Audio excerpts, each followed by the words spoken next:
আসসালামু আলাইকুম, সবার কী অবস্থা, কেমন আছেন? আশা করি ভালো আছেন। আলহামদুলিল্লাহ আমিও ভালো আছি। চলে আসলাম নতুন একটা ভিডিও নিয়ে। তো ভিডিওটা না টেনে সম্পূর্ণ দেখবেন, আশা করি ভালো লাগবে। তো আজকে যেহেতু সকাল থেকে মেঘলা মেঘলা ওয়েদার বলতে ওয়েদারটা তো গতকালকে থেকেই ছিল একটু মেঘলা মেঘলা। আজকে সকালবেলা ঘুম থেকে উঠে দেখলাম যে মানে গিরি গিরি বৃষ্টি পড়তেছে। তো ভাবলাম যে না, একটু খিচুড়ি রান্না করি ছেলেদের জন্য, তারাও আসলে খুশি হবে। আসলে আমার তো শরীর এখন ভালো যায় না, এই কারণে তাদের কিছু রান্না করে দেওয়া যায় না, হয় না। তো এখানে ভাবলাম একটু খিচুড়ি, কষ্ট হলে একটু খিচুড়ি সকালে রান্না করে দিই। তো এর সাথে সাথে আমি সকালের রান্নার সাথে সাথে আমি দুপুরের রান্নাটা বুঝ করে নিতেছিলাম।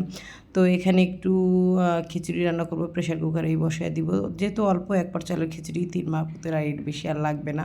আর ইয়ামিনের ক্যামেরা ধরে দেখেন, ক্যামেরাটা মানে নামুইসাই ভিডিও করা শুরু করে দিছে।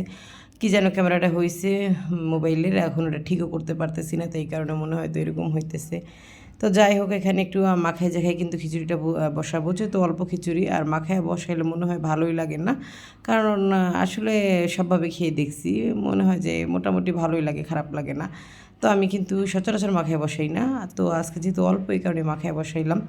আর ছেলেরা তো মহা খুশি, কারণ অনেক দিন যাবতীয় হয়ে গেল, প্রায় 6-7 মাস ছেলেদের তেমন মানে আমি তেমন কিছু রান্না করে দিতে পারি না, কারণ পাকঘরে যেতে পারি না, এত পরিমাণে গরম লাগে।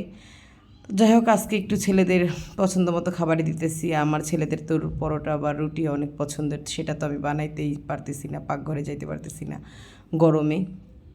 তো এখানে প্রেশার কুকারটা কিন্তু 1 পট চাল দিয়েছি, আর হয়েছে গিয়া মানে 1 পটের সবটা মিলে কিন্তু 1 পট ডাল হবেও না, তারপর প্রেশার কুকারটা ধরে নাই, এমন একটা অবস্থা, ঢাকনা সরায় রান্না করা লাগছে। তো এই ফাঁকে আবার এই যে মিষ্টি কুমড়া শাকটা একটু সিদ্ধ করে নিতে, সেটা ভাজি করব। আর এই যে শাক পাতা যা দেখতেছেন, বাচ্চারা একটাও খাবে না, সব আমার খাওয়া লাগবে। তো এখানে আমার খিচুড়িটা রান্না করা হয়ে গেছে, আর এই ফাঁকে আমি মরিচটা আর পেঁয়াজটা একটু ভর্তা বানাবো, আর ডিম ভেজে নিচ্ছি, আর আচার আছে, এর বেশি আর কিছু লাগবে না। কারণ আপনাদের ভাইয়া তো নাই, জানেন আমি আর আমার ছেলেরাই, তো এই কারণে আর বেশি খাটনি ফাটনি করে কিছু করি নি, না হলে আবার একটু বেগুন ভাজা লাগতো, অন্যান্য কিছু করা লাগতো।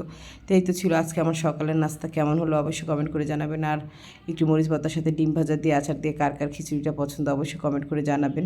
মেঘলা ওয়েদারে এর থেকে ভালো কিছু আমার মনে হয় যে আর কি হয় না বৃষ্টির দিনে। তো যাই হোক, এখানে আর কিছু শাক ছিল, সেটা দিয়ে এবার আমি একটু চিংড়ি মাছ রান্না করলাম। আর এই চিংড়িগুলো যেহেতু আমাদের নদীর চিংড়ি, কী বলবো আপনাদের, মানে এত মজার চিংড়ি মাছগুলো, মানে এত মজার হয় নদীর চিংড়িগুলো, সেটা তো অবশ্যই আপনারা যারা খেয়েছেন তারা অবশ্যই জানেন। নদীর মাছ বলতে অনেক বেশি মজার, আর এটা আমাদের মাদারীপুরের এই পাশের নদীর এখানেরই। তো যাই হোক, এখানে দেখেন যে ক্যামেরার কারণে মানে শাপলার তরকারিটা এত কেমন যে দেখা গেল। শাপলা তরকারি রান্না চিংড়ি মাছ দিয়ে কুমড়া শাক, আর হয়েছে গিয়ে কুমড়া শাক ভাজি। তো এই তো ছিল। রাত্রে আবার আমি একটু নুডলস রান্না করছিল, আলু দিয়ে ভরে ফেলছে। দেখেন আমি যেহেতু পাকঘরে যাইনি, সেই করে নিয়ে আসছে, কী আর বলবো, এই হচ্ছে ছেলের কাজ। তো আজকে এই পর্যন্ত, আল্লাহ হাফেজ।